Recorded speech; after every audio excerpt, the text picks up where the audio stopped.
Hola a todos y a todas. Soy Pedro Salinas y fui sodalite entre los 16 y los 22 años. En el año 2002 publiqué una novelita de modesta calidad que llamé o titulé Mateo 10. Y en ella narraba mi tránsito por el Sodalicium Christiane Vitae. Al poco tiempo de ello, de forma casual, un ex sodalite del grupo fundacional me dijo que Luis Fernando Figari, superior y fundador del Sodalicium, era un pervertido sexual. A la semana, otra persona del mismo núcleo fundacional me dio más detalles sobre lo mismo. Me dio más detalles, pero ningún nombre. En ambos casos hice las mismas preguntas. ¿Te pasó a ti? No. ¿La víctima está dispuesta a declarar? No. En conclusión, la verdad es que no les di crédito, no les creí. Porque yo estuve adentro y no vi nada de eso que me estaban contando. Figari era un tipo cruel, maldito, perverso, despiadado, sádico, qué sé yo. Pero pervertido sexual. 8 años después, en el 2010, un tercer ex sodalite, y a ese sí yo lo conocía, me contactó y me dijo que Luis Fernando iba a renunciar a su condición de superior general por motivos de salud. Pero que la verdad era otra, que la verdad era que tenía que ver con un caso de abuso sexual que involucraba a Germán Dolch, el número 2 del Sodalicium, quien murió en el año 2001 y estaba en proceso de beatificación porque lo iban a hacer santo.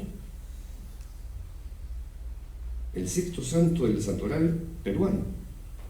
Cuando le dije que eso me parecía imposible, ¿no? Mi amigo ex sodalite me retrucó y me dijo: Pedro, créeme,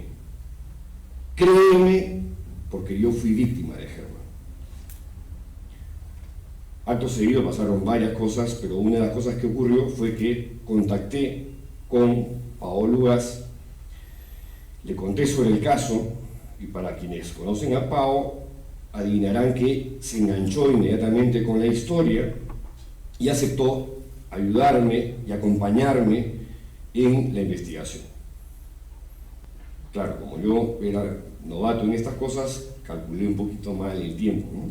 Entonces le dije: Pao, esto fue una gran fruta que ya no existe, por Lolo Gutiérrez. Pao, 3-4 meses de investigación, ¿no? Y vamos a sacar algo bacán. Y vamos... 9 años. 9 años. Error de cálculo, le dicen. Bueno, esta es la historia de mitad monjes, mitad soldados. A inicios de los años 70, un hombre con formación de abogado fundó una organización donde prometía llegar al cielo de manera diferente. La denominó Sodalicium Christiane Vitae. Ese hombre se llama Luis Fernando Figari y de manera desconocida se hizo de un lugar en la Iglesia Católica. En 1997 obtuvo el reconocimiento del Vaticano como Sociedad de Vida Apostólica. Logró en poco más de 20 años lo que otras comunidades similares obtienen en más de medio siglo. El Sodalicio es una organización masculina, pero también con los años incluyó a mujeres, como las amis, las siervas, las fraternas, luego a parejas casadas, a sacerdotes cooperantes y a otros colaboradores que formaron el movimiento de vida cristiana que se extiende en 26 países en los 5 continentes. El candidato perfecto para ser sodalite debía ser de clase media alta, blanco, joven, líder, carismático, inteligente, atractivo. Relaja. Usualmente, quienes se acercan a este tipo de movimientos son jóvenes curiosos que están a la búsqueda de un sentido de la vida, con necesidades insatisfechas, necesidades de significación, necesidades de reconocimiento, necesidades de pertenencia. ¿Qué hace el Sodalicium? Ofrece llenar esos vacíos. Y le ofrece adicionalmente a estos jóvenes verdades de apuño, incuestionables. Ser sodalite se convierte de esta manera en un camino de salvación y de realización personal, al cual se ingresa para vivir como héroe y para morir como santo.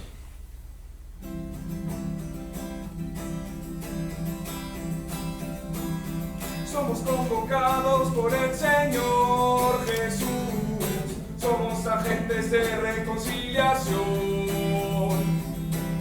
Somos convocados por el Señor Jesús, somos agentes de reconciliación. Somos en este mundo mensajeros, los testigos que anunciamos la verdad de Jesús. Somos en este mundo mensajeros, los testigos que anunciamos la verdad de Jesús. Todo un mundo el que hay que transformar, solo con nuestras fuerzas no bastará. Todo el mundo es que hay que transformar, solo con nuestras fuerzas no bastará. Nunca jamás olvides que nuestra Madre Santa María nos fortalece y alienta siempre en el ideal.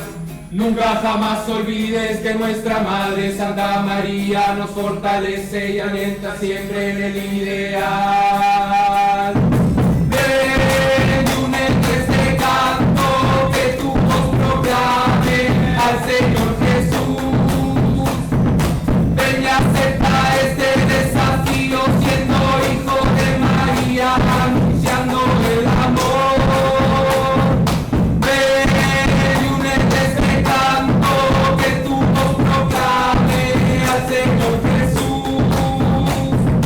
Ven y acepta este desafío, trabajando con tu vida por la reconciliación. Luis Fernando Figari era el menor de 4 hermanos. Vivía con sus padres en la calle La Pinta 130 en San Isidro. Su madre era una mujer de costumbres muy religiosas y de carácter enérgico. Ejerció mucha ascendencia sobre él.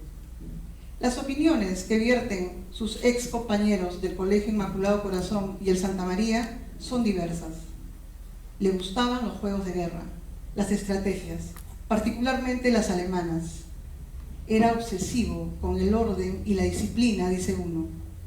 Otro lo recuerda como uno más del montón, un personaje gris, de los que no destacan para nada.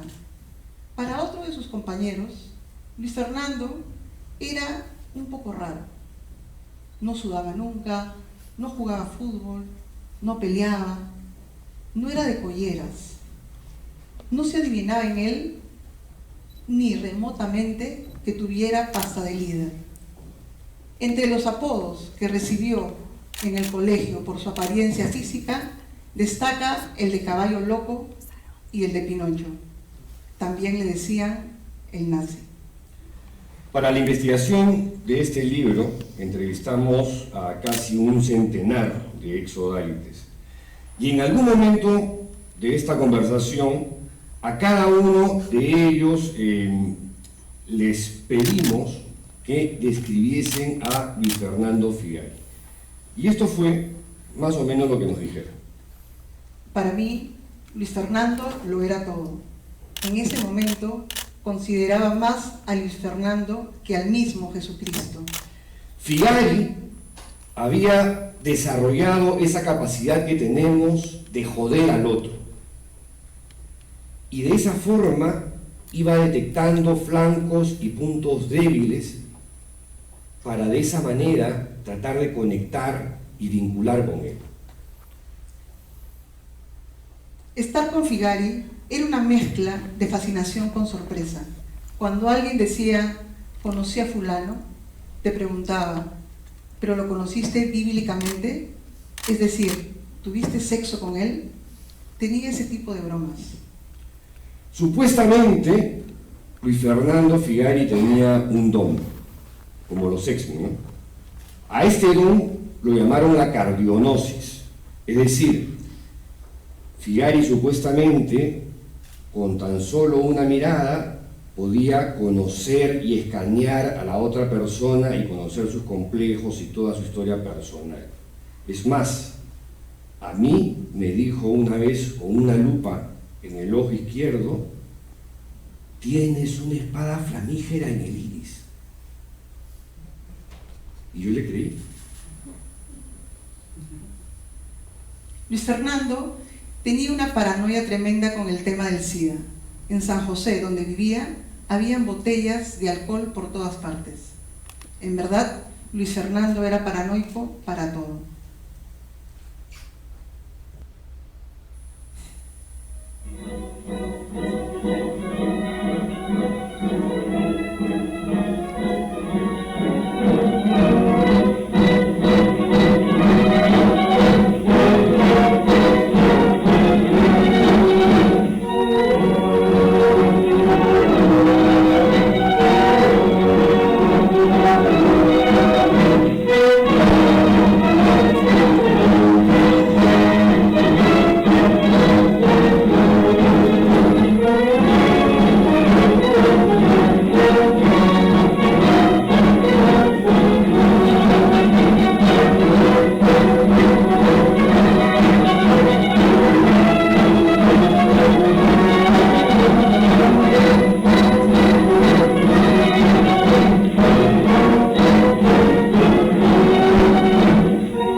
Es una institución en la que es muy fácil engancharse, pero de la cual es pero muy difícil salirse.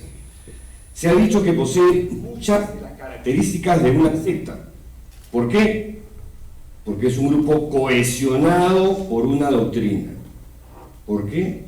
Porque tiene una estructura teocrática, vertical y autoritaria. ¿Por qué? Porque las órdenes de los superiores son consideradas dogmas de fe, porque la obediencia es muda y ciega, porque se exige adhesión total a la organización. ¿Por qué el símil con una secta? Porque sus integrantes viven en una comunidad cerrada, porque la institución suprime en mayor o menor medida las libertades individuales y el derecho a la intimidad. ¿Por qué se parece a una secta? Porque se controla la información que llega a los adeptos, porque se utilizan técnicas de manipulación psicológica disfrazadas bajo conceptos como la corrección fraterna o la introspección. ¿Por qué el símil con la secta? Porque aísla a sus seguidores de su familia biológica y porque propugna como una actividad primordial el proselitismo, entre muchas otras cosas más. La obediencia es la virtud por excelencia en el sodalicio. A los sodalites se les exige un acto de fe adicional, creer que la voz de Dios se manifiesta a través de tu superior, y en particular la de Luis Fernando Figari. Sobre este tema, Martín Choik, un exodálite, autor del blog Las Líneas Torcidas, señala: para lograr una obediencia férrea, los superiores del sodalicio han aplicado técnicas de control mental tendientes a socavar la autoestima y eliminar la voluntad propia. Una de las técnicas era la de las órdenes absurdas, que eran mandatos que no tenían fin en sí mismo, pero que debían ser obedecidos a toda costa, lo que requería una suspensión del entendimiento y un cumplimiento efectivo del ordenado. Según el mismo Luis Fernando, debíamos ser como un ejército donde todos cumpliéramos una función, y eso no era posible sin la obediencia incondicional de todos.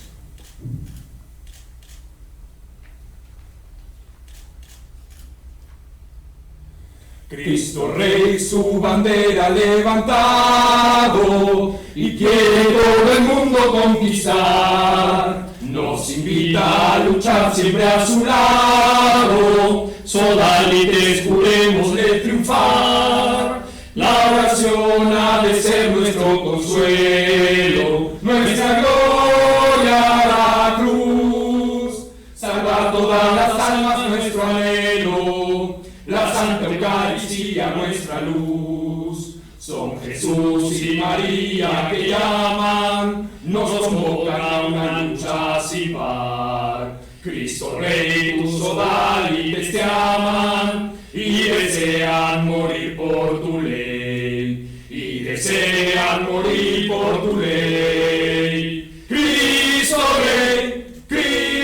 Rey, sodalite a luchar, sodalite a triunfar, viva Cristo Rey.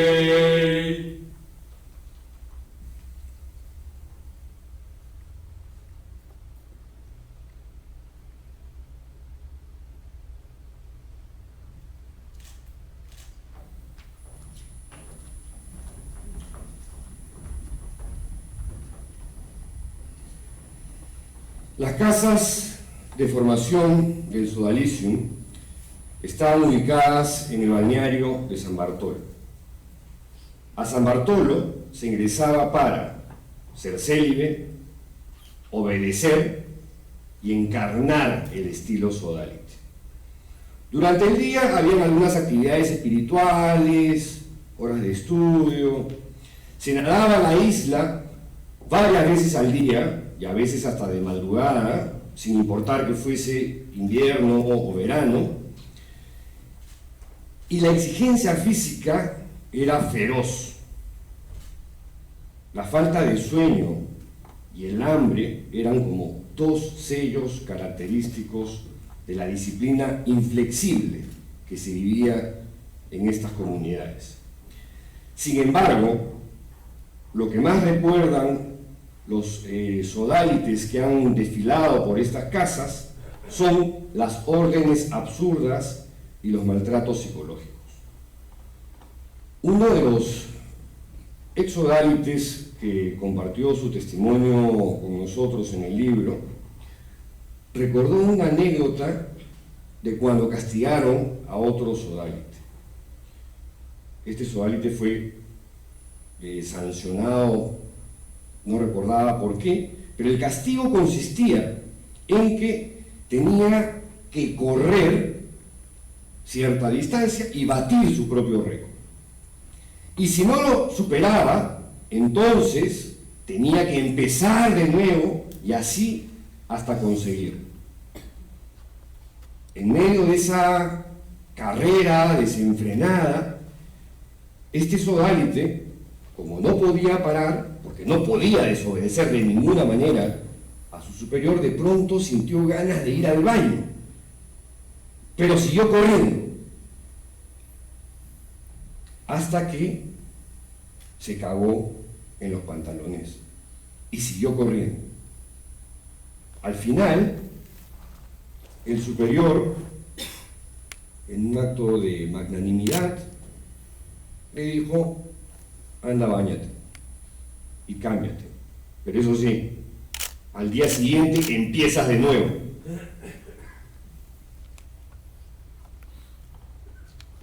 En el año 2000, el periodista José Enríquez Cardó era autor de una columna denominada El quinto pie del gato, que se publicaba en el semanario Gente, que fue fundado por su padre. En ella, el 2 de noviembre de dicho año, decidió escribir una serie de artículos sobre su experiencia vivida en las comunidades del sodalicio. Eran textos impactantes que narraban la aspereza del rigor traducidas en vejaciones y humillaciones públicas y el maltrato permanente. Las presiones de los anunciantes lo obligaron a detener sus crudas crónicas, pero el valiente periodista José Enrique Escardó marcó un hito. Se convirtió en el primer exodálite en contar cómo era el sodalicio por dentro. Las consecuencias de estas denuncias las vive hasta el día de hoy. En la época en que yo estuve, varias veces nos pedían que nos metiéramos con sweatshirts, con polos amarrados en las manos, en las piernas y llevando una piedra hasta la isla de San Bartolo, y de ahí nos hacían correr hasta, saliendo del mar, nos hacían correr hasta Santa María, y en el camino una serie de ejercicios, ¿no? Dietas, a mí una vez, porque me olvidé de sacar el ketchup de la mesa antes de traer el postre, me hicieron comer 5 platos de arroz con leche con ketchup, y me lo hizo un sacerdote, que es José Antonio Eguren, ¿no? Que si ustedes lo ven en las fotos, cuando vino el Papa la segunda vez, él estaba a su costado, ¿no? Yo no creo que el Papa sepa esas cosas. En el 2017, en enero, José Antonio Eguren recibió al Papa Francisco en Trujillo. Después de la muerte de Germán Doig en el 2001, Luis Fernando ordenó que se iniciaran los trámites para beatificarlo, para hacerlo santo. Para ello le pidió a Rocío Figueroa, quien fue una de las superioras históricas de las fraternas, la principal rama femenina del sodalicio, que preparase una biografía de santo sobre Germán. Lo que no sabía Figari era que Rocío había sido una de las víctimas de Germán Doig y que había descubierto 2 casos más. Uno de ellos era el caso del exodálite que comenté al inicio de esta lectura. Entonces, Rocío, armándose de valor, le dijo a Figari que no estaba en capacidad de hacer nada para la beatificación porque tenía muy claro que Germán no era ningún santo.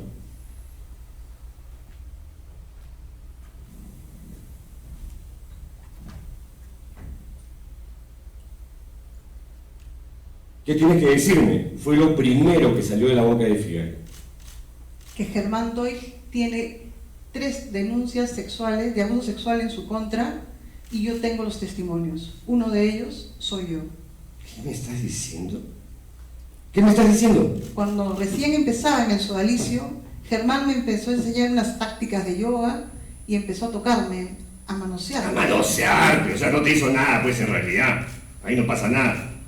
¿Cómo que no me hizo nada? Mira, te puedo apostar además que fuiste tú la que sedujo a Germán. Así debe haber sido la cosa. Vienes a acusarlo ahora. Tengo 2 testimonios demoledores contra Germán Doig, donde narran abusos sexuales mucho más fuertes que el mío.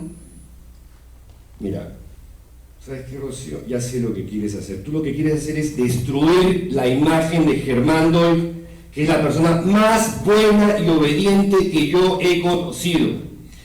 Incluso si lo que dice fuese cierto, eso no quita que Germán sea santo. Y además, el sodalicio necesita un santo. Y yo lo voy a hacer santo aunque te joda. No, tienes que ordenar el cierre de Germán Doig o lo hago yo. Repito, lo haré yo. ¿Qué? ¿Qué me estás diciendo? Este es un complot, una conspiración. Porque seguro que cuando yo me muera van a decir lo mismo que estás diciendo tú. Luis Fernando Figari fue un pedófilo, un pederasta, un depredador sexual. Vas a ver que eso es lo que van a decir. ¿Qué haces acá todavía? Lárgate, no te quiero ver más. Lo que pasó después con Rocío Figueroa da como para otro libro. Ella inició una investigación muy importante dentro del sodalicium y como consecuencia a Figari no le quedó otra que detener el proceso de beatificación de Germán y renunciar al cargo de superior general. La labor de Rocío Figueroa fue fundamental en esta historia.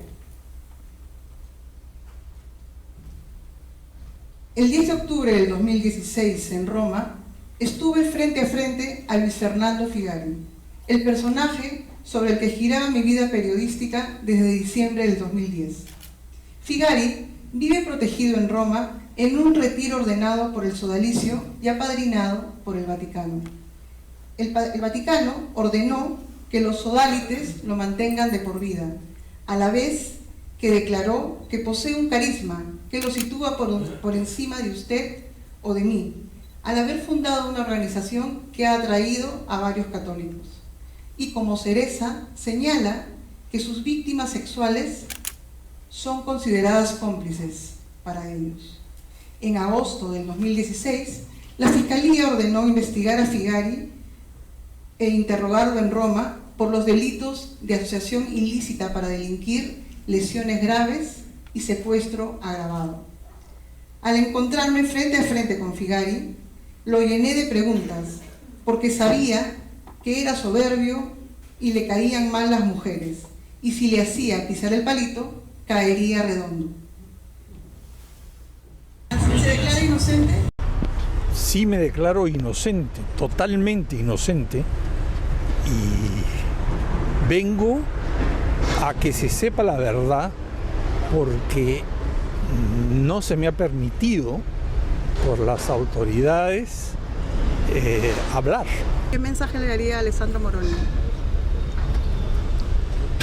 Que sea santo. ¿Y a las víctimas? A las víctimas, si hay víctimas, porque a mí no me consta que haya víctimas. Yo estoy acá, estoy en un retiro, entonces yo no conozco la realidad de todas las personas, pero si hay víctimas me produce profundo dolor, y creo que se les debe ayudar a promoverse de la situación que sea, porque hay varios casos, ¿no? O sea, hay varias personas.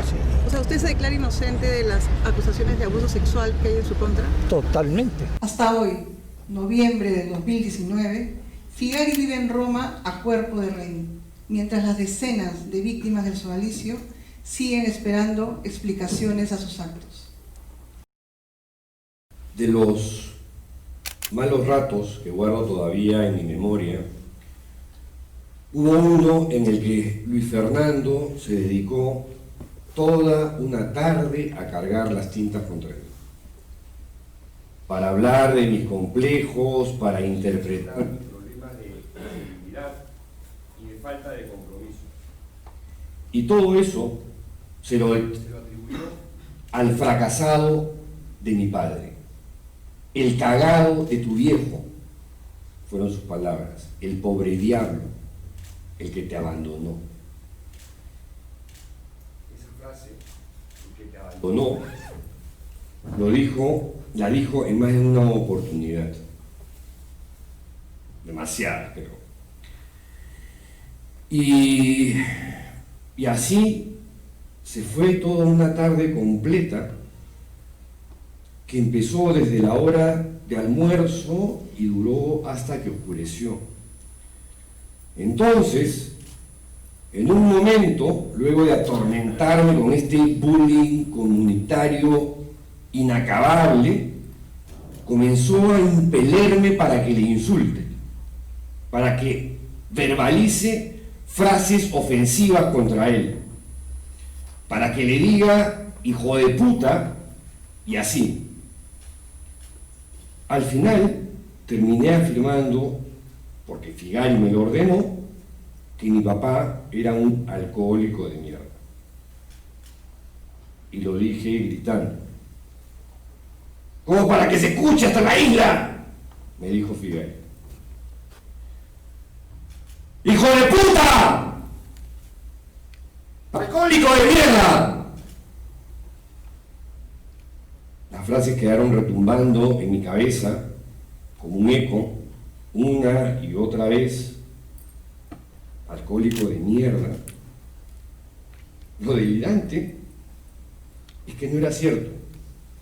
Mi papá tenía muchos defectos, muchísimos defectos, ¿no? Era ludópata, era irresponsable, era fantasioso, leía huevadas, qué sé yo, ¿no? Pero nunca en mi vida lo vi empinando el codo, ni llegando a casa pasado de copas, ni con tufo, jamás. ¿Por qué? Porque mi papá no tomaba, porque le caía mal el trago. Pero el pavor, el terror a continuar con ese cargamontón, con ese linchamiento psicológico, inclemente e interminable, me llevó a seguirle la cuerda a Figari, que consistía en lanzar un vómito negro contra mi papá, ¿no? Y terminé haciéndolo. Y al gritar agravios contra mi padre, puse fin a varias horas de martirio, aunque dejándome un sabor avinagrado, con la sensación de haber traicionado a mi viejo. Pero la situación que más me impactó y repercutió en mí, por lo despiadada y desalmada, fue la que me enteré años después de mi paso por San Bartolo, mucho más tarde de que me largara del sodalicio. Pero que tiene que ver justamente con este suceso que les acabo de contar. Y lo narro apretadamente. Una costumbre en el sodalicium era abrir nuestra correspondencia privada a nuestras espaldas. Violarla, si no quedó claro. Y ello se aplicaba a las cartas que salían de las casas hacia el exterior, como a aquellas que llegaban a las comunidades. Porque en esos tiempos, todavía muy lejanos al internet, uno escribía pues a mano, ¿no? Con lapicero, ya sea para comunicarse con la familia, con los amigos, con los agrupados, que eran los prosélitos que uno reclutaba para la organización, o como en mi caso, también con mi padre, que vivía en esa época en Caracas. Y bueno, como dije al inicio, mi papá, en medio de las broncas epistolares con mi madre, porque la idea era que todos nos mudáramos para Venezuela, nos fuéramos para Venezuela, y la situación de él todavía no estaba como segura, en fin. Mi padre se pelea con mi mamá por carta. Recuerdo que recibí un sobre lleno de pica pica donde están los papeles del divorcio que le había mandado a mi mamá, y decidió no volver al Perú y pelearse con el Perú y pelearse con su familia en el Perú. No obstante, conmigo hizo una excepción y mantuvo una relación epistolar a la distancia, a través del correo y de extensas cartas que me escribía con una caligrafía impecable. Me escribía una vez al mes, máximo 2 meses. Me contaba qué hacía, los lugares que conocía, los proyectos que tenía, lo divertido que era el bulevar de Sabana Grande, los hipódromos que visitaba porque mi viejo era burrero, hasta el afer con una mujer que había conocido en no sé dónde, ¿no? Y así. Pero el año que yo estuve en San Bartolo, de súbito y misteriosamente dejé de recibir correspondencia de Caracas. Bueno, eso pensé. O mejor dicho, eso me hicieron pensar. Porque, a ver, 6 años más tarde, yo me fui del Sodalicium el 20 de enero de 1987. Con la fecha grabadísima porque fue uno de los días más felices de mi vida. Ya fuera de la institución, en 1993, viajé a Venezuela, me fui con mi mamá para traer de regreso a mi padre porque un cáncer terminal lo había atacado agresivamente, cerebro, pulmones o al revés, da igual, ¿no? porque lo cierto es que ya no había nada que hacer, estaba desahuciado. Apenas me duró 6 meses, luego de casi una década sin verlo. Y tengo grabado ese momento porque ahí, en un antiguo y vetusto hospital caraqueño, mi pobre viejo, que estaba ahí con el torso desnudo, un pantalón de, ¿cómo se llama?, de pijama de hospital, se me quedó mirando largamente, y una de las cosas que me dijo al inicio fue recriminarme por mi largo silencio. Que él entendía que me hubiese entrado la locura de ser un fanático religioso, ¿no? Algo así me dijo, pero que lo que nunca comprendió fue que le dejara de escribir. Y yo le respondí, oye, fue al revés, ¿no? Fue a la inversa, que dejó de escribir fuiste tú. Y bueno, la cuestión es que fue un momento de cosas desordenadas, nos abrazamos, lloramos, nos reconciliamos, y el dato anterior como que ya no importaba en ese momento, ¿no? Y mi inconsciente, subconsciente, lo que fuera, lo archivó en una gaveta, lo bloqueó, no sé, dejó de existir. Dejó de existir, digamos, psicológicamente por un rato. Pero claro, poco después de ese revelador diálogo con mi papá, cuando es que el sodalicium vuelve abruptamente a mi cabeza, y esta vez lo evoqué con más furia que nunca, porque claro, deduje que uno de aquellos inescrupulosos sodalites que tuve de formadores, en complicidad con Luis Fernando Figay, decidieron guardarse las cartas que les entregaba para enviarlas por correo a mi papá, y de la misma forma desaparecieron aquellas que llegaban desde Caracas para mí.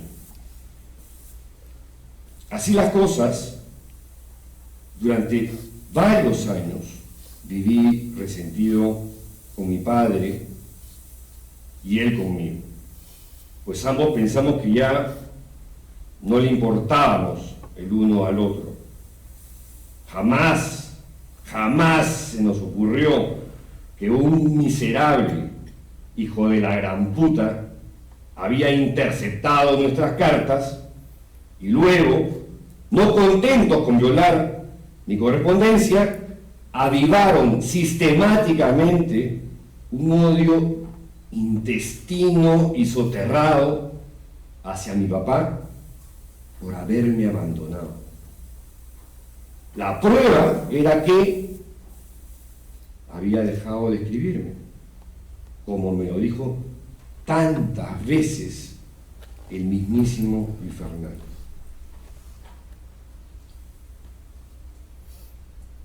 No les voy a mentir que es difícil perdonar algo así, porque además de que te roban la adolescencia,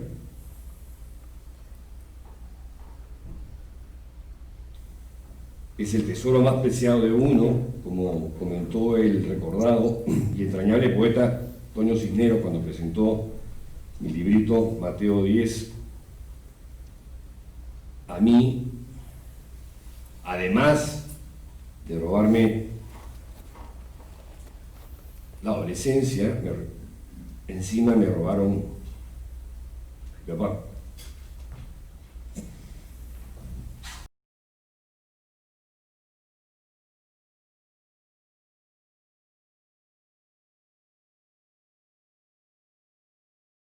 Esta noche nos acompañan varios exsodalites y víctimas del sodalicio, quienes leerán testimonios de otras víctimas de abusos sexuales y psicológicos por esta organización religiosa.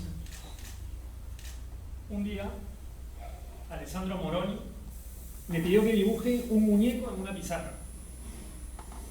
y que al costado de este muñeco escribiera todos mis defectos. Y poco a poco la lista de defectos, de tachas, de deformidades, de imperfecciones iba creciendo. Hasta que en un momento me dijo: para, ese tipo que has dibujado es tu viejo. Figari recorrió con la punta de la navaja todo mi tórax, mis brazos, mi espalda, hablándome muy de cerca y preguntándome qué sentía aquí o allí. Finalmente me dijo que abriera los ojos y, como un médico al concluir su diagnóstico, añadió que ya me podía poner la camiseta. Me informó que mi sensibilidad era muy alta, algo jamás visto. En una oportunidad, porque me olvidé de hacer una tarea, Alessandro Moroni puso su cara a 10 centímetros de la mía y comenzó a mentarme la madre, hasta que empezó a gritar más fuerte: abre las piernas, mierda, te voy a reventar los huevos. Al final no me pateó, pero recuerdo el pánico y la forma como me oriné encima. Y además de esa violencia física, lo peor era la psicológica. Y con algunos era así. A algunos les decían todo el día cholo de mierda, o le ponían un chullo en la cabeza, con el propósito que se le pase, se le cure o se le solucione el complejo de cholo. Estuve medicado durante 6 años. Hubo un momento en el cual una de las medicinas me producía intensos temblores en las manos. Andaba adormilado, dopado, al punto que hay semanas enteras que he olvidado por completo. Llegó un momento en el que me dijeron que si no tomaba mis pastillas era pecado. En el sodalicio nadie podía disponer de su dinero. Trabajé 10 años en el colegio San Pedro. Por enseñar me pagaban 1.200 soles. De esa plata, 900 tenían que ser donados obligatoriamente a la comunidad. Mi director espiritual, Virgilio Levalli, me pidió que me desnude y que me tendiese en su cama. Él se mantuvo sentado en una silla a medio metro de distancia y hablamos durante media hora con muchísima atención. Es fácil abusar de una persona aprovechando esa posición de dominio. Jaime Bertel, que era mi consejero espiritual, en una oportunidad me ordenó que me desvistiera por completo, que cogiera una silla que estaba en la sala donde estábamos y que fornicara con ella. Como tenía problemas de sueño, una noche, Ricardo Treneman, como siempre, entró a mi habitación, me leyó una vida de santo, me arropó y al momento en que me encontraba boca abajo, comenzó a tocarme las nalgas.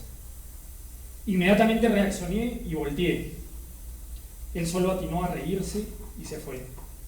Mi expresión debe haber sido tan fuerte que nunca más volvió. Elegí a Luis Fernando Figari como un guía, como un gurú frente a mis propias dudas y a mi necesidad de abrazar toda clase de ascenso místico y espiritual.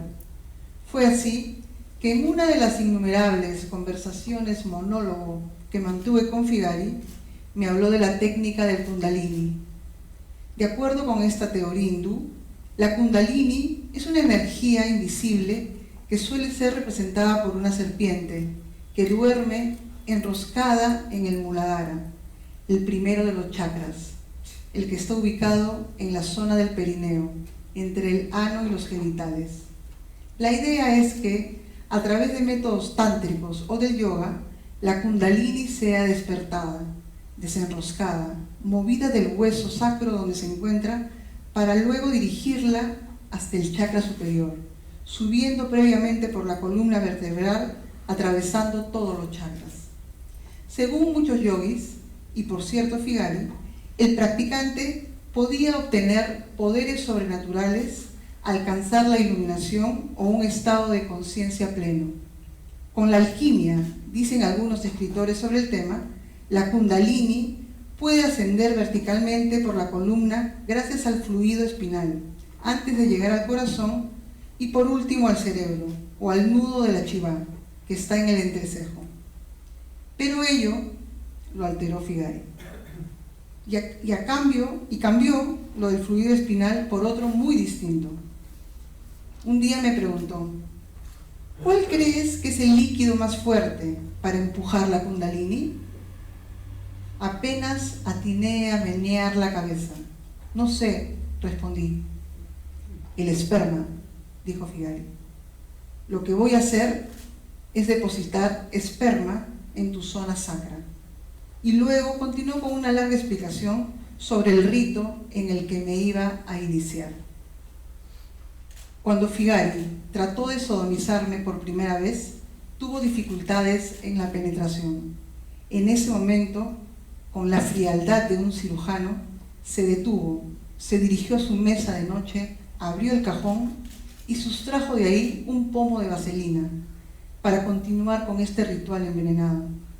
Lo más extraño de todo es que mientras iba penetrándome, pedía que me masturbara. Y algo más extraño todavía, después de todo eso, Figari me pidió que lo acompañara a misa.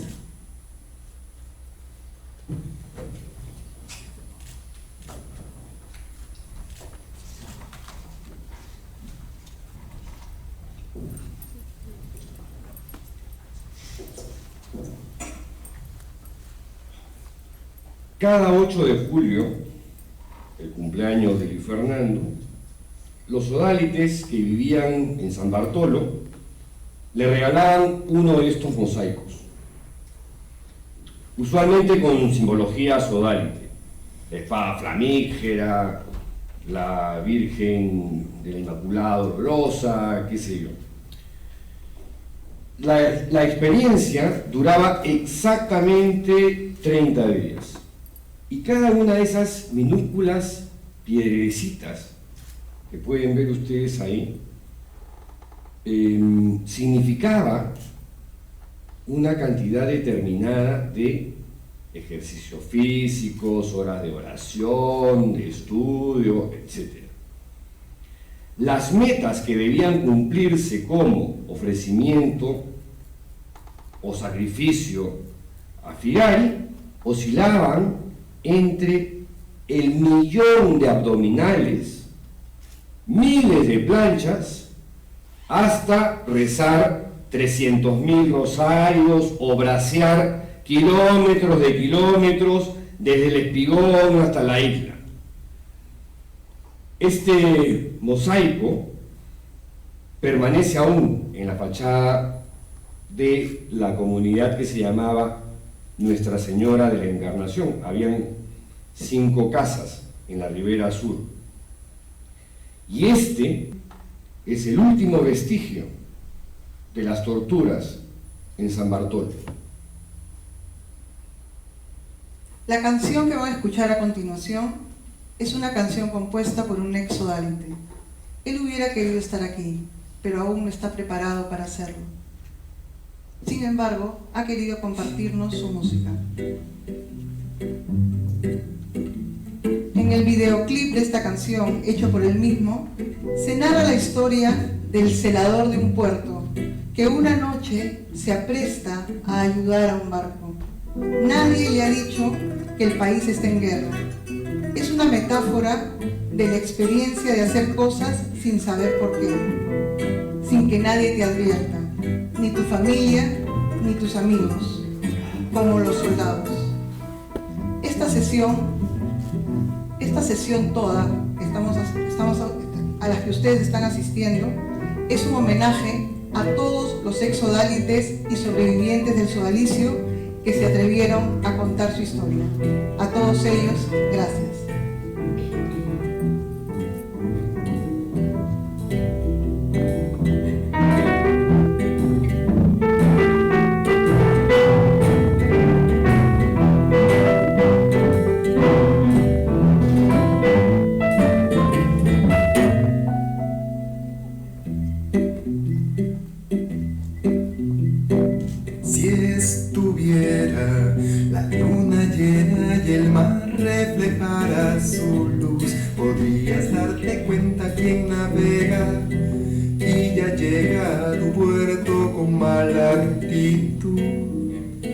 Si estuviera el mar tranquilo y las olas dejarán de ahogar.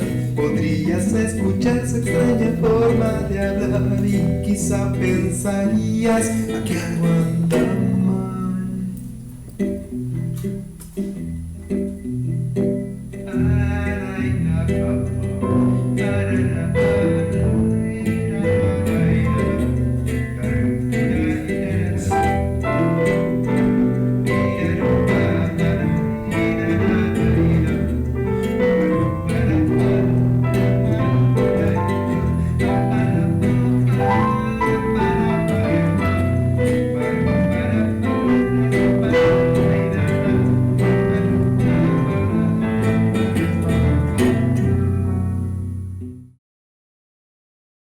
Gracias.